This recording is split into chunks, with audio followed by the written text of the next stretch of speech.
Jahas, se on, meille sunnuntai, teille maanantai. Tää on NHL:n vitosketjun tiukka analyysi. Mikke täällä, mestoilla Jokke. Morjesta.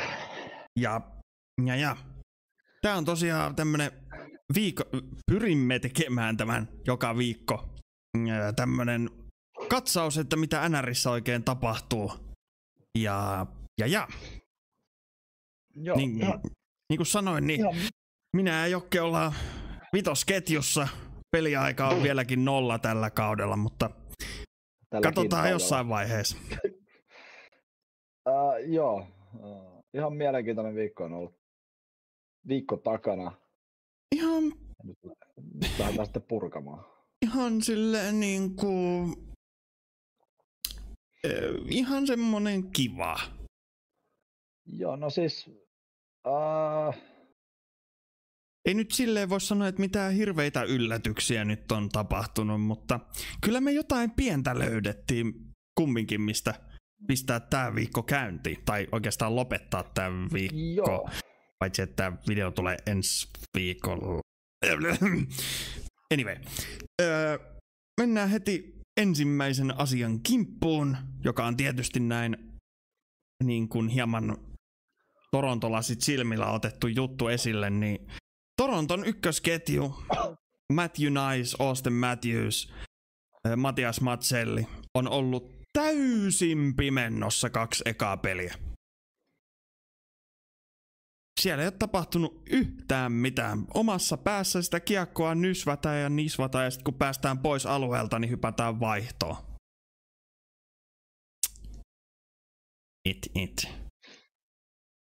Ainoa mikä, niin se on se pelin eka vaihto on hyvä. Sen jälkeen niinku toi ketju vaan niinku sulaa muiden mukana.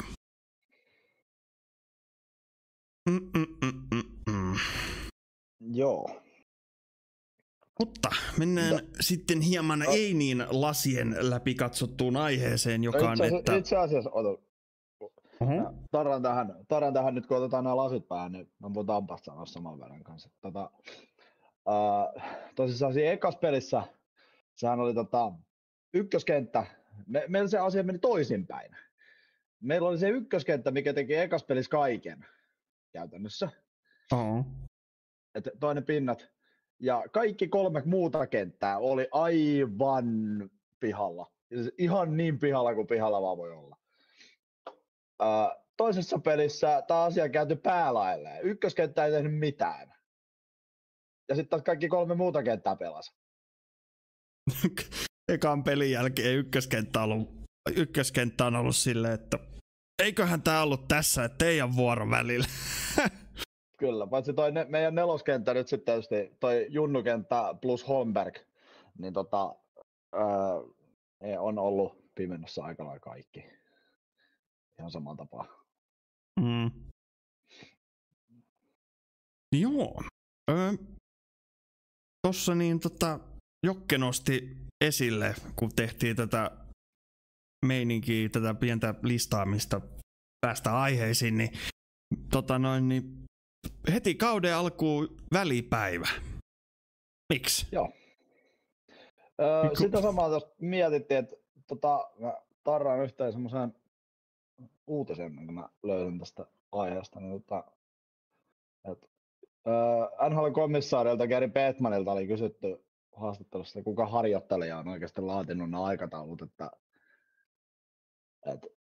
NHL oli kerännyt 3 päivää menee eteenpäin ja sitten perjantaina heti ensimmäinen välipäivä. Joo, nyt täytyy siis tarkentaa, siis välipäivällä nyt tarkoitetaan sitä, että yksikään joukkue ei pelannut. Niin siis ne ei pelannut yöllä, ne ei pelannut niin kuin Suomen aikaan yöllä ei pelattu, mutta sehän ei ollut tavallaan kuitenkaan välipäivä siinä mittakaavassa, koska illalla oli 2 peliä, niin kuin vielä sen oltaisiin nyt perjantain puolella. Mutta ei ollut sellaista perinteistä kello 2 alkavia pelejä Suomen aikaan yöllä. Ei. Et mikä näistä niin kuin 3 päivää kerätään pelaamaan ja sitten tulee heti joku perkeleen välipäivä. Mitäs se oli sanonut sitten? Vastaus oli erittäin kiertelevä ja kaartava, ei oikein tullut vastausta siihen. Niin ei saatu asialla. Ei saatu Gary Bettmanilta vastausta siihen asiaan. Ettei olisi itse laatinut ne asiat ja sitten ollut vähän sellainen, Oho, hupsista. On suuren pöydän. Siellä on pistetty, siellä on annettu kesähessulle nämä hommat, että suunnittelisi tuosta otteluohjelmaa ja sitten siellä on heti käynyt moka jo. heti kärkeä.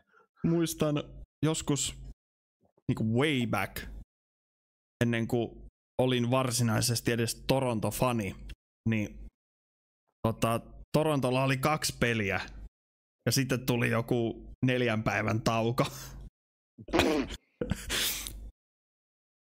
Mutta nytkinhän se oli silleen, että oli keskiviikko torstain välisenä yönä peli ja sitten seuraava peli oli vasta niin perjantai-lauantai välisenä yönä. Joo, ei ihan nää niin kuin ei me ihan tasan nää otteluja kyllä. Kyllä, kukakohan siellä on oikeasti laatinut? Kenelle kesätyötekijälle on vaan silleen, että no niin, suunnittelepas yksi NR-kausi tosta noin nopeasti. Otapas tosta se menee liirum laarum ja lopputulos on tämä. Jep. Sitten joukkueet, jotka ei ole vielä hävinnyt tässä lyhyessä kauden aloituksessa, niin on Kraken, Stars, Panthers, Bruins ja Hurricanes.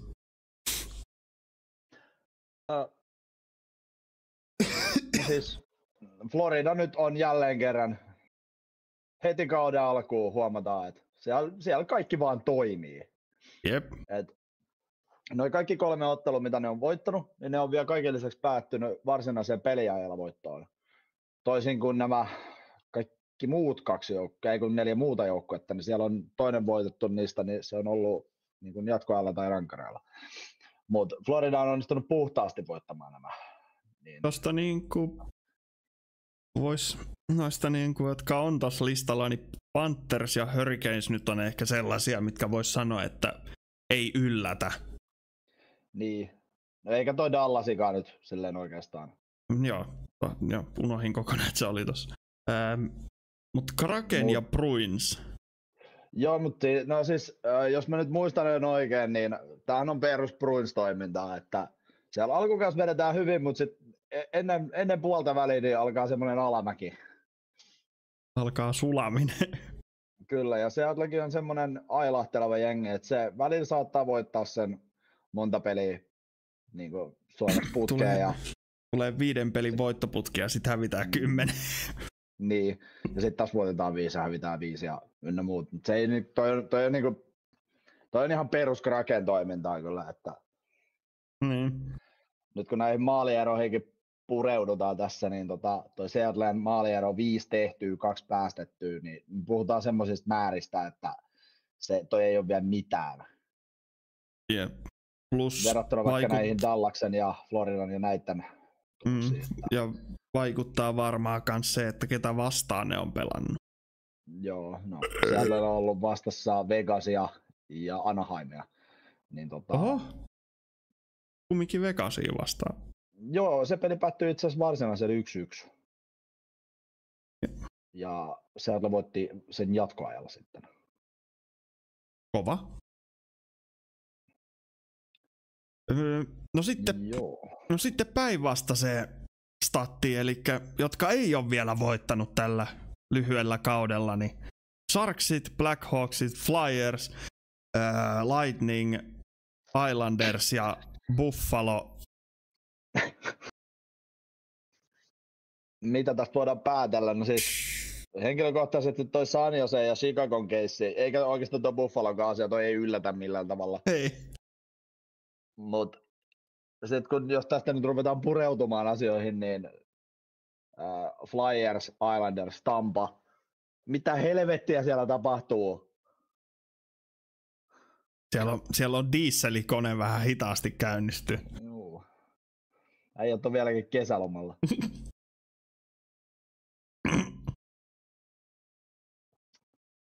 No niin, meinas olla kokikset näytöllä. No niin. Ei se haittaa. Niin. Sitten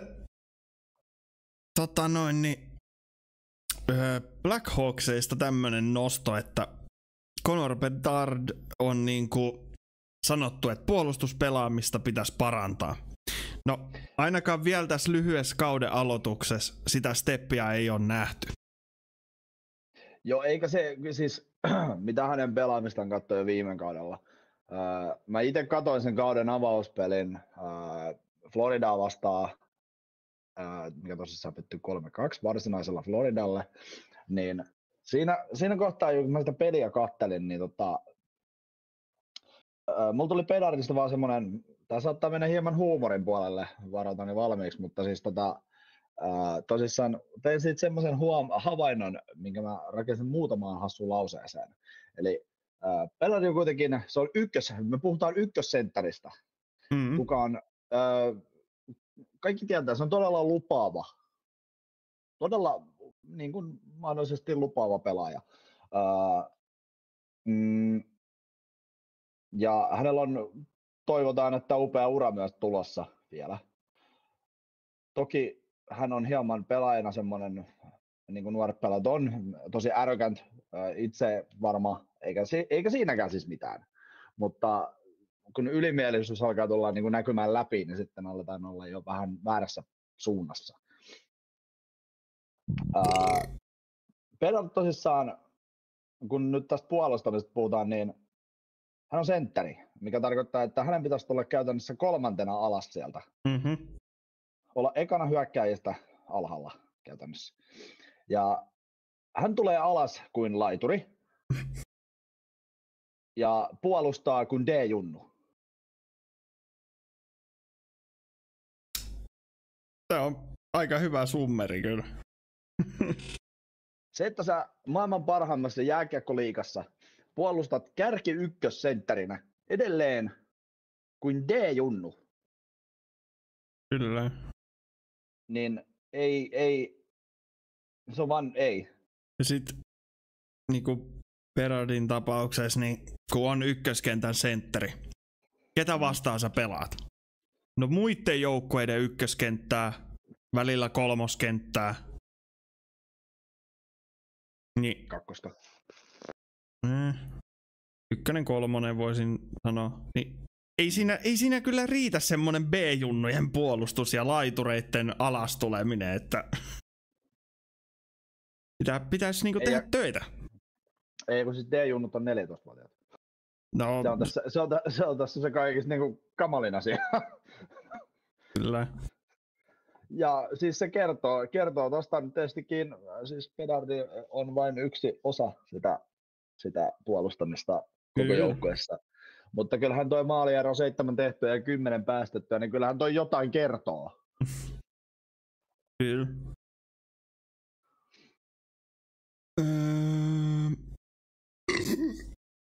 Sitten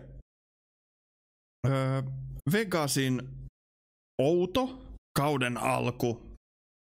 10 tehtyä, 11 päästettyä. Joo, ja tosissaan kaikki pelit, mitkä on pelattu, niin ne kaikki 3 peliä, niin ne on siis ne on mennyt kaikki jatkoajalle tai rankkareille. Kauden avausottelu heti kärkeen Los Angelesin vastaan.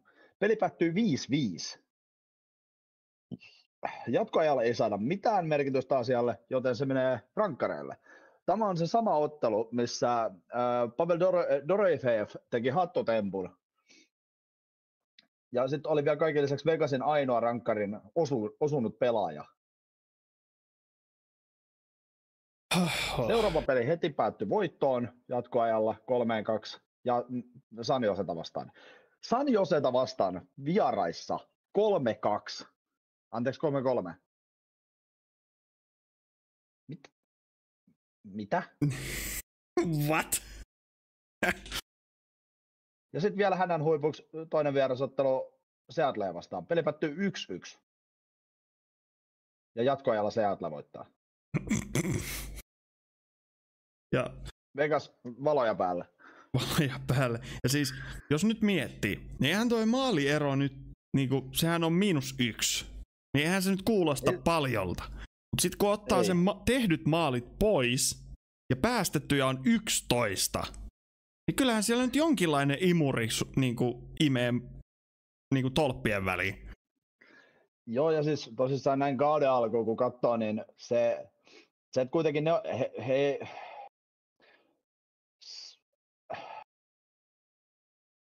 toi 11 päästettyä on yleensä se, nyt kun tätä niin kuin sarjataulukkoa ja kaikkea muuta tässä katsoo samalla, niin toi 11 maalia, päästettyä maalia, sun ei kuuluisi olla 4. sarjataulukossa 11 päästetyllä maalilla.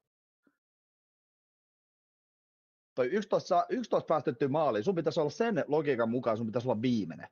Tai siellä niin kuin vikojen joukossa.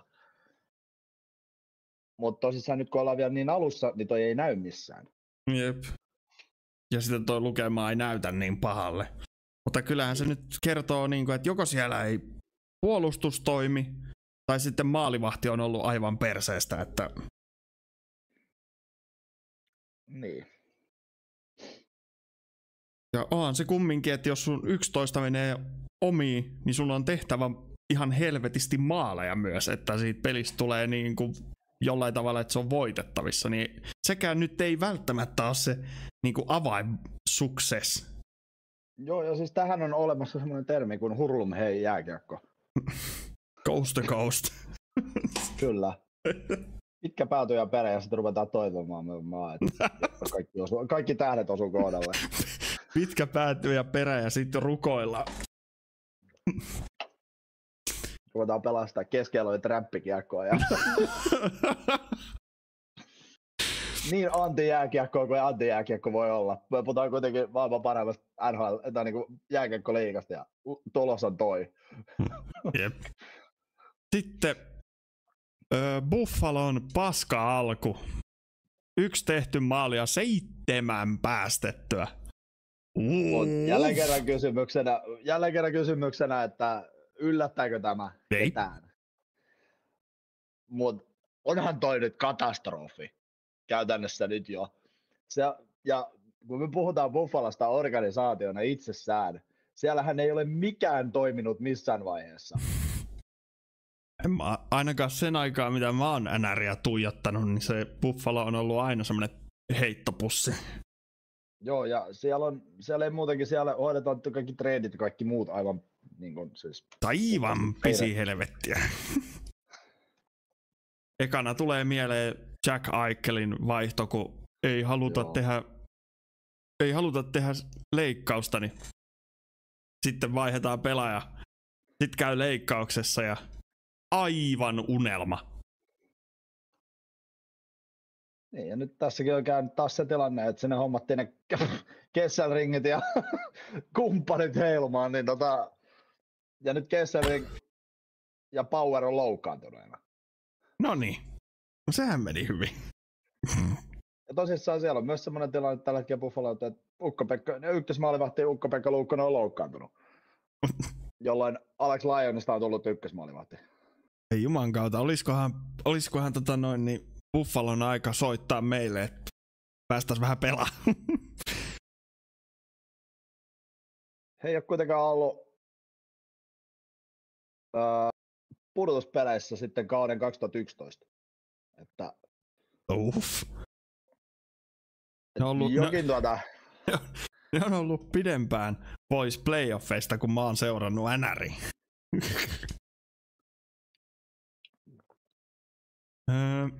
Sitten niin pistepörssiä johtaa justiin mainittu Jack Eichel. Oikein niinku suolaa haavoihin. On ollut unelmastartti kyllä. Joo, 2 tehtyä maalia, 5 syöttöä. Ja mitä mä oon kattonut, niin hyvin näyttää toimivan Marner-Eichel-kombo. Joo. Ja siellähän se samassa kentässä mun mielestä se Dorofeevkin heiluu, että... Homma toimii. Ja peitto kyllä heiluu. Mitä? Mitä?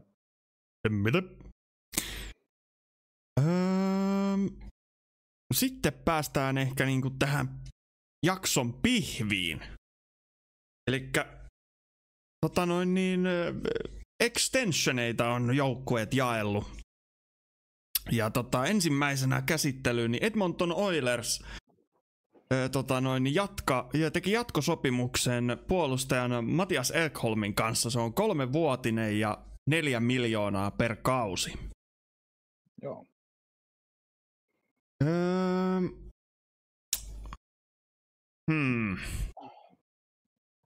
Mä sanoisin, että tossa on ehkä vähän liikaa rahaa. Ehkä. No. Mun mielestä Ekholmi ei ole ollut hirveän hyvä. Tosiaan mä puhun nyt kyllä ihan out of my head. Vai pitäisikö sanoa out of my ass. Mutta me puhutaan kuitenkin pelaajista, kuka on viime kaudella 33 pinnaa.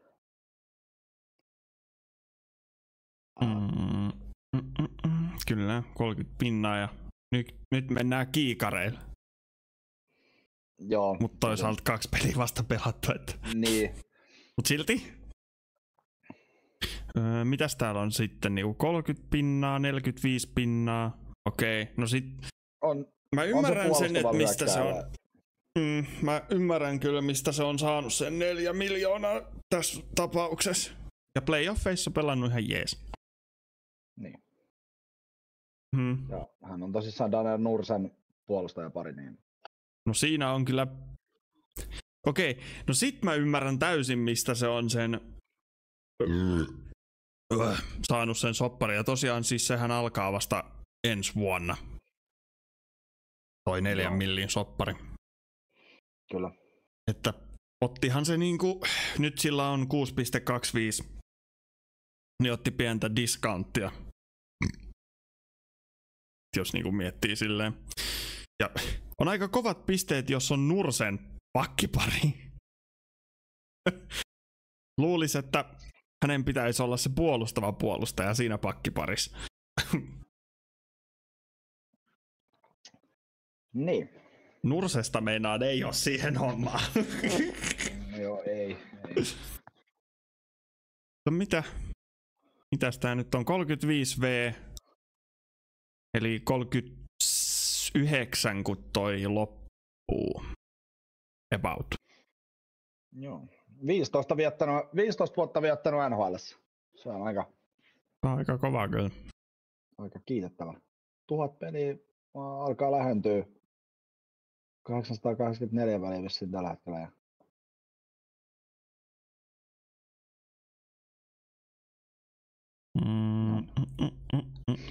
Mun mielestä ihan fair deal.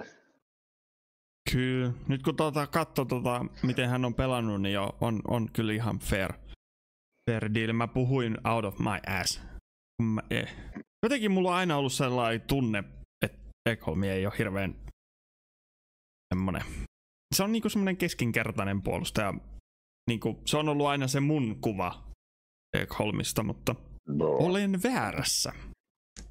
Näköjään. Sitten päästään Vegasiin ja Vegasi teki 8 vuoden jatkosopimuksen Jack Eichelin kanssa, joka on 13,5 miljoonaa per kausi. 108 miljoonaa kokonaisuudessaan. Hyvä. No siis. Mä sanon suoraan, olisi voinut saada enemmänkin. Joo. Siihen nähden, että hän on päässyt kerran jo nostaa kannuun Vegasin kanssa. Ja todennäköisesti nyt on tulossa aika tykkikausi. Kyllä. Ja todennäköisesti niin. Deepi playoffi. Kyllä, ja pitkälle mennään. Niin. Kyllä mä. Toi on ihan fair deal niin kuin joukkueelle ja Jackille, että olisi voinut saada enemmänkin, mutta sitten taas toisaalta, että mä en tiedä kuinka paljon heillä oli varaa niin kuin ensi kaudelle. Jaa. käppiä. Että kuinka paljon sitä olisi voinut saada enemmän vai onko toi ihan maxed out? No, hänellä on tällä hetkellä 10 miljoonaa. Että... Siihen tulee se 3,5 miljoonaa lisää. Ihan mun mielestä fair deali. En näe mitään ongelmaa tässä diilissä. Oho. En. Mun mielestä ihan... Ja Vegasin oli melkein pakkokin jopa tehdä toi. Niin. Fiksukin, siis täydellinen kiinnitys. Kyllä, ehdottomasti. Sitten kaikkien pelaajien se ei haluttu kohde, minne ei kukaan halua jäädä pitkäksi aikaa, niin Winnipeg Jets jatkosopimuksen heittää Kyle Connorille 12 miljoonaa per kausi. Ja mä en nyt muista, että kuinka se oli 8-vuotinen. Joo. Ihan fair diili kyllä mun mielestä. No siis me puhutaan pelaajasta, kuka on Winnipegin seuraa niin kuin ikoni käytännössä tässä vaiheessa. Mm-hmm. Niin, niin kyllä mä sanon, että on niin kuin, siis Winnipeg teki sen, mitä Tampa ei pystynyt tekemään Stamkosin kohdalla. Niin tässä on esimerkki siitä, miten asiat pitää toimia. Kyllä. Ja 97 pinnaa, 61 pinnaa, 80 pinnaa, 93 pinnaa viimeisiä kausia. Joo, ja ihan hyvinkin alkanut tämänkin kausi, että 3 tehtyä 1 syöttö, niin kyllä mä sanoisin, että tämä on loistava diili jälleen kerran. Kyllä. Ja sitten kun ei tonne Winnipegiin ei kukaan halua mennä. Ei. Tai siis kyllä sinne varmaan haluaa mennä, mutta sinne ei halua jäädä. Niin, jollain me puhutaan Mark Seifelistä. Mut hänestä tuli tällä diilillä tosissaan kaikkien aikaan rikkain Winnipeg Jetsin pelaaja. Onnittelut hänelle. Kyllä. Ja sekin sopimus alkaa vasta ensi kaudella. Joo. Tällä hetkellä 7,1 miljoonaa. Joka on kyllä niin kuin ihan sairas diili. On. Eikä toi uuskaan diili, niin ei sekään huono. Ei. 8 vuotta, niin sit se olisi niinku 12 miljoonaa suurin piirtein. 35, kun sopimus loppuu. Et aika, 34. Niin, 34, niin aika maukkaaseen paikkaan niin kuin vielä loppuu toi soppari. Joo, että ei siis, ei yhtään huono. Ei todellakaan. Ja ihan upea pelaaja, mä tykkään. Kyllä mäkin sytyn kyllä. Paitsi silloin, kun se verkko heiluu Toronton päässä. Ja kyllä siis jälleen kerran sama pointti, mikä Aikkelin kohdalla oli, mitä Vegas teki, niin sama pointti Connoriin, että tää diili oli pakko tehdä. Kyllä. Tossa on vielä se, että kun tää on viimeinen vuosi, kun noita 8 vuoden jatkareita voi tehdä. Niin. Ei tarvinnut odottaa kesää ja olla silleen, että no voi vittu, nyt ei voi tehdä kuin 7-vuotisen enää. Niin. Oho. Sitten tähän loppuun meidän viikon pelaaja 5 maalilla ja 3. Mitäköhän mä oikein kirjoittanut tuohon? Niin 5 maalilla 3 peliä, 1 hattukio löytyy. Joo. Kaikissa 3 peleissä tehnyt maalin. yhdessä tosissaan sen hattutempun. Ja myös siinä samassa pelissä, siinä ensimmäisessä pelissä, missä teki hatun, niin hän oli muun muassa nimenomaan Vegasin ainoa myös rangaistuksen laukojen ainoa rankkarin osunut pelaaja Vegasista. Kyllä. Dorofejevi. Siinä on kyllä pelaaja, jota pitää kyllä katsoa. Joo. On kyllä päässyt myös aika maukkaaseen linariin, niinku kenttään siis. Joo. Mä Au. On kyllä siis harvinaisen maukas pelaaja kyllä tähän vaiheeseen. Että... Kyllä. Vielä kun jatkaa tossa tahdissa, niin Anteeksi, hän oli ekas pelissä, siinä missä hän teki sen hattutemman, hän oli itse asiassa kolmoskentässä siinä. Oho.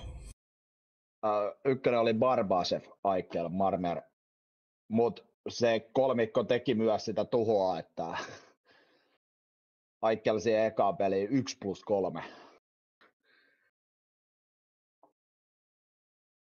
Joo. Jelpais.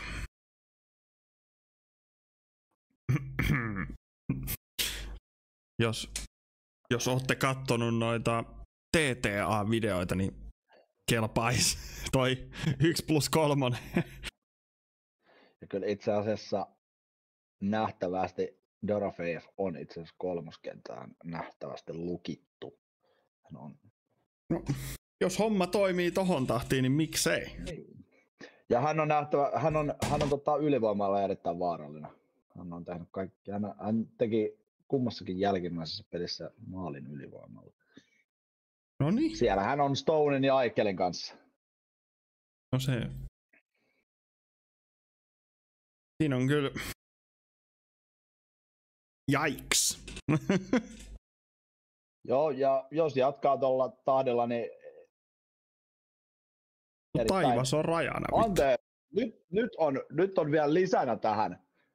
5 tehtyä maalia, joista 4 on ylivoimalla.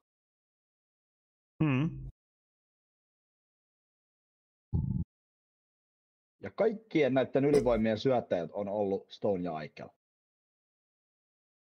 Homma toimii. Kyllä.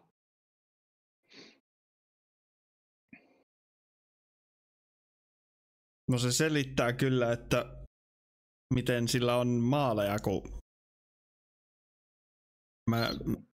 mä uskallan väittää, että Vegasin 3 ei ole ehkä ihan yhtä vahva kuin vaikka 1, mutta jos pelaa ylivoimaa, niin sit pääsee Vegasin pelaamaan niitten... Vegasin 3 on Herttele, Saad ja Dorofeev. Okay. No ei sekään huono. Ei. Eikä siis kun muutenkin tätä Vegasin kentällisiä kattoo, niin 2 on Carson Smith ja Stone ja 4 Howden Sissons Kolesaar. Voidaanko jo kankeloida kaikki Vegas-pelit? Tulee paha mieli.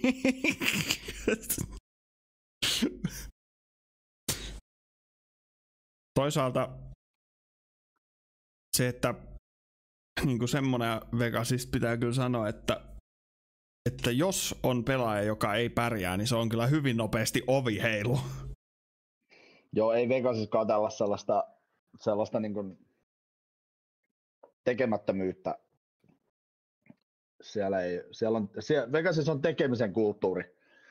Joo. Siellä on tulos tai ulos. Käytännössä.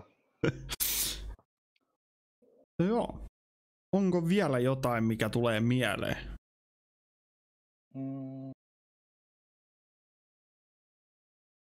Ei. Joo. Ei kyllä mullakaan mitään sen ihmeempiä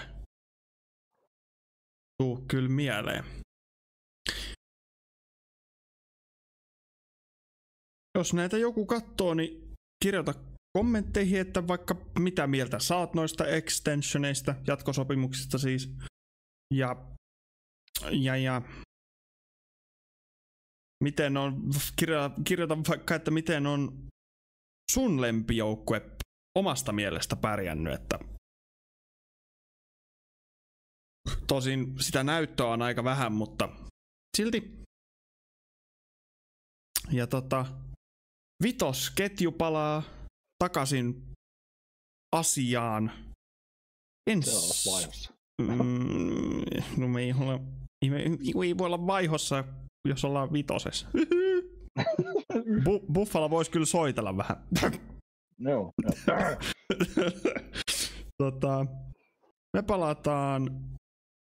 Me palataan sunnuntaina asiaan. Teille nämä tulee maanantaina.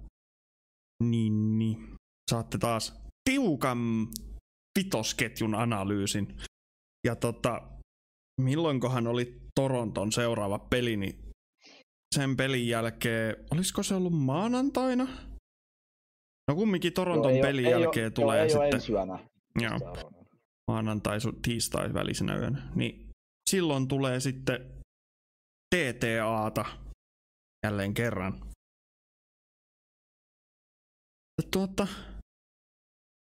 Ei siinä. Oli tämmönen analyysi tällä kertaa. Ensi viikkoon. Morjes!